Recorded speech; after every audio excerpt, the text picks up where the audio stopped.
Basic electrical topics में आज हम इलेक्ट्रिकल सेफ्टी प्रिकॉशन के बारे में डिस्कशन करेंगे। So hi friends, welcome to the technical tutorial Ashutosh architecture with your host SVZ Nath. अगर आप इस चैनल को पहले बार देख रहे हैं तो चैनल को सब्सक्राइब करने के बाद बेल आइकन में ऑल ऑप्शन को क्लिक कर दीजिए और साथ ही साथ इस वीडियो को एक लाइक कर दीजिए।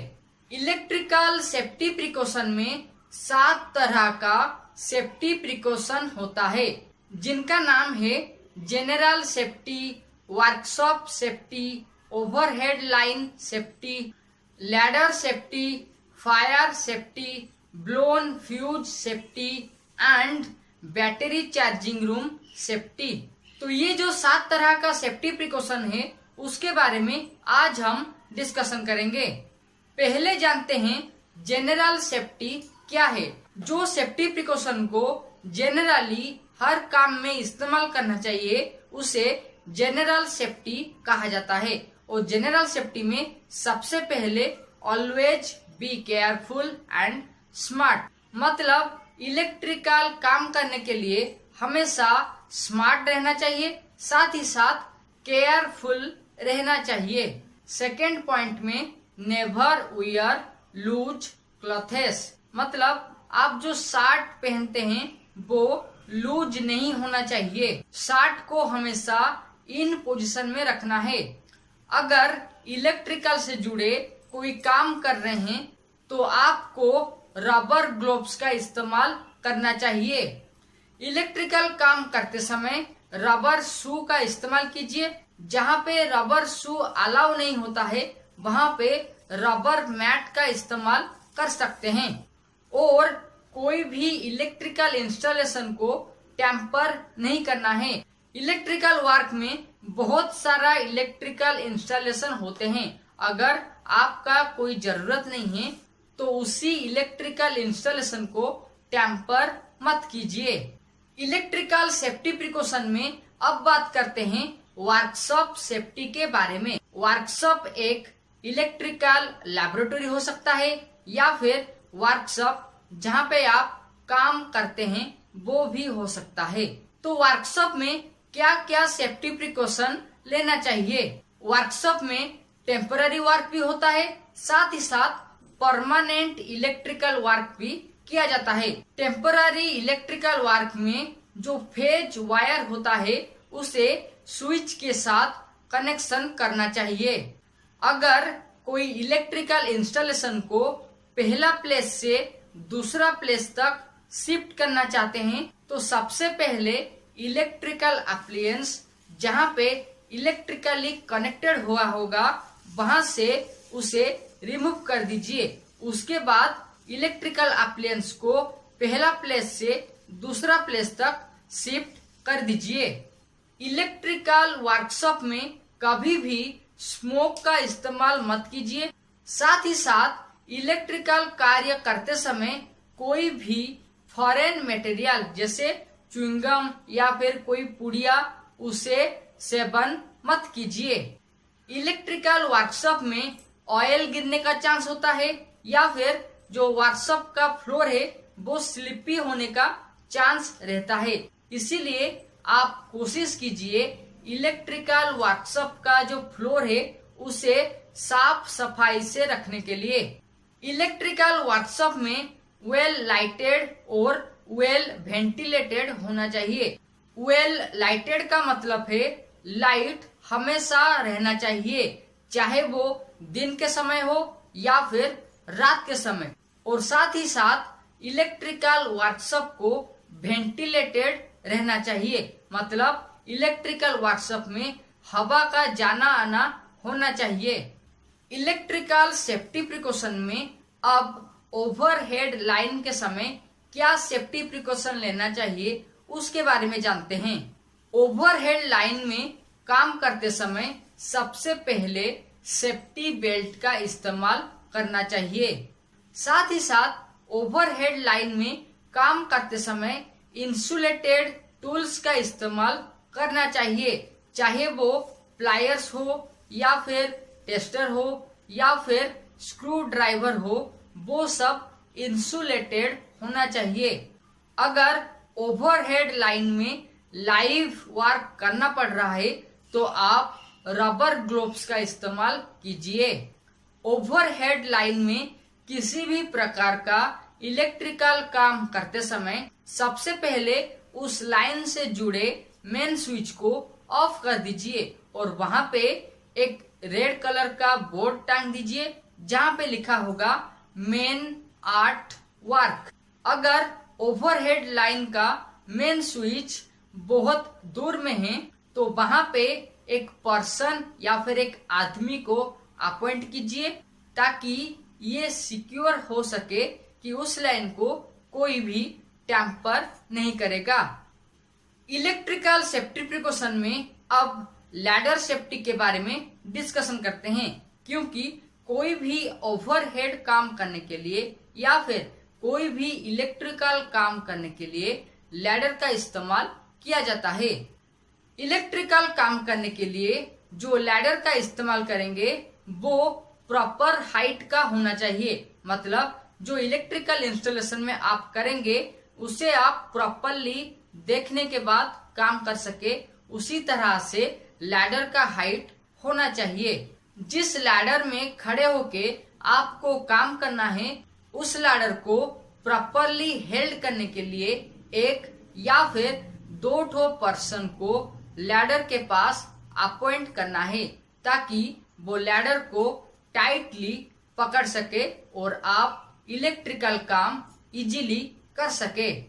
इलेक्ट्रिकल सेफ्टी प्रिकॉशन में अब ब्लोन फ्यूज सेफ्टी के बारे में बात करते हैं। ब्लोन फ्यूज सेफ्टी का मतलब है जो मेन स्विच है उसमें अगर कोई फेज या फिर कोई फ्यूज वायर ब्लोन हो जाता है, जल जाता है, तो उसे कैसे रिप्लेस कर सके और वो फ्यूज को रिप्लेस करने के दौरान क्या सेफ्टी प्रिकॉशन लेना चाहिए। सबसे पहले जिस मेन स्विच का फ्यूज कट गया है या फिर ब्लोन हो गया है उस मेन स्विच को ऑफ कर दीजिए ताकि जो 3 फेज सप्लाई है या फिर सिंगल फेज सप्लाई है वो डिस्कनेक्ट हो जाए। उसके बाद फ्यूज बॉक्स का कवर को निकाल दीजिए और जो ब्लोन फ्यूज है उसे निकाल दीजिए। तो जो फ्यूज होल्डर आप निकाले थे उसमें जो ब्लोन फ्यूज वायर था उसे निकाल दीजिए और उसके बदले एक प्रॉपर फ्यूज वायर का कनेक्शन कीजिए। उसके बाद फ्यूज होल्डर को आप जहां से निकाले थे वहां पे टाइटली कनेक्शन कर दीजिए और मेन स्विच का कवर को बंद कर दीजिए। उसके बाद मेन स्विच को ऑन कीजिए। इलेक्ट्रिकल सेफ्टी प्रिकॉशन में अब हम फायर सेफ्टी से जुड़े कुछ इम्पोर्टेंट सेफ्टी प्रिकॉशन के बारे में डिस्कशन करेंगे। देखिए, इलेक्ट्रिकल वर्कशॉप में या फिर इलेक्ट्रिकल फील्ड में अगर फायर लगता है तो वो इलेक्ट्रिकल फायर आइदर स्पार्क होने के वजह से लगेगा या फिर शॉर्ट सर्किट से लग सकता है। तो उसी समय ट्राई कीजिए सबसे पहले मेन स्विच को ऑफ करने के लिए। अगर इलेक्ट्रिकल वर्कशॉप में आग लग गया है तो आप आग बुझाने के लिए वाटर या फिर पानी का इस्तेमाल मत कीजिए। उसी समय फायर को बुझाने के लिए आप ड्राई पाउडर या फिर सैंड का इस्तेमाल कर सकते हैं। नॉर्मली इलेक्ट्रिकल वर्कशॉप में ड्राई पाउडर या फिर ड्राई सैंड होता है जिसके मदद से आप फायर को बुझा सकते हैं। अगर इसके बाद आग नहीं बुझ रहा है तो आप फायर एक्सटिंग्विशर का इस्तेमाल कर सकते हैं। नॉर्मली जब इलेक्ट्रिकल आग लगता है तो इमीडिएटली फायर एक्सटिंग्विशर का इस्तेमाल किया जाता है। अगर वहां पे फायर एक्सटिंग्विशर अवेलेबल नहीं है तो आप ड्राई सैंड या फिर ड्राई पाउडर का इस्तेमाल कर सकते हैं, लेकिन पानी या फिर वाटर के माध्यम से आग बुझाने का कोशिश मत कीजिए। इलेक्ट्रिकल सेफ्टी प्रिकॉशन में अब हम बैटरी चार्जिंग से जुड़े कुछ इम्पोर्टेंट सेफ्टी प्रिकॉशन के बारे में डिस्कशन करेंगे। देखिए बैटरी चार्जिंग का मतलब क्या है। नॉर्मली कुछ कुछ ऐसे भी इलेक्ट्रिकल इंस्टॉलेशन है जहाँ पे बैटरी के माध्यम से अनइंटरप्टेड पावर सप्लाई किया जाता है। मतलब अगर लाइन कट जाए तो वहां पे इलेक्ट्रिकल सप्लाई को कंटिन्यूअसली प्रोवाइड करने के लिए बैटरी का इस्तेमाल किया जाता है। अगर बैटरी का इस्तेमाल किया जाता है तो बैटरी डेड भी होगा और उसे चार्ज भी किया जाएगा। तो बैटरी को चार्ज करते समय क्या क्या सेफ्टी प्रिकॉशन लेना चाहिए। सबसे पहले battery charging room well lighted and well ventilated होना चाहिए। जहाँ पे भी बैटरी चार्जिंग हो रहा है उस रूम को वेल लाइटेड, प्रॉपरली लाइटेड होना चाहिए। साथ ही साथ उस रूम में प्रॉपर वेंटिलेशन होना चाहिए ताकि बैटरी चार्ज होते समय जो गैस एमिट होता है वो इजीली एस्केप हो सके। अगर वो गैस उस चार्जिंग रूम में रह जाएगा तो उसके वजह से आग लगने का संभावना बढ़ जाता है। सेकेंड पॉइंट में बैटरी चार्जिंग रूम में या फिर जहाँ पे बैटरी चार्ज हो रहा होगा उसके पास नेकेड फ्लेम नहीं लेना चाहिए। नेकेड फ्लेम यानी कि कोई मोमबत्ती, कोई लाइटर उसे नहीं लेना चाहिए। क्यों नहीं लेना चाहिए? जैसे कि मैंने आपको बताया था, जब बैटरी को चार्ज किया जाता है उसी समय बैटरी से एक गैस एमिट होता है जिसके वजह से आग लग सकता है। अगर आप आग उसके पास लेके जाएंगे, आग को बैटरी के साथ एक्सपोज करेंगे तो क्या होगा। इसीलिए आग या फिर नेकेड फ्लेम को बैटरी चार्जिंग रूम या फिर जहाँ पे बैटरी चार्ज हो रहा होगा उसके पास मत लीजिए। जब बैटरी को चार्ज करेंगे उसी समय बैटरी को direct current electrical supply provide किया जाता है। नॉर्मली घर में अल्टरनेटिंग इलेक्ट्रिकल सप्लाई प्रोवाइड किया जाता है, लेकिन बैटरी को चार्ज करते समय डायरेक्ट करंट इलेक्ट्रिकल सप्लाई के साथ कनेक्शन किया जाता है। डायरेक्ट करंट इलेक्ट्रिकल सप्लाई में एक होता है पॉजिटिव टर्मिनल और दूसरा होता है नेगेटिव टर्मिनल। तो direct current source of supply का पॉजिटिव टर्मिनल को बैटरी का पॉजिटिव टर्मिनल के साथ और साथ ही साथ सोर्स ऑफ सप्लाई का नेगेटिव टर्मिनल को बैटरी का नेगेटिव टर्मिनल के साथ कनेक्शन करना चाहिए।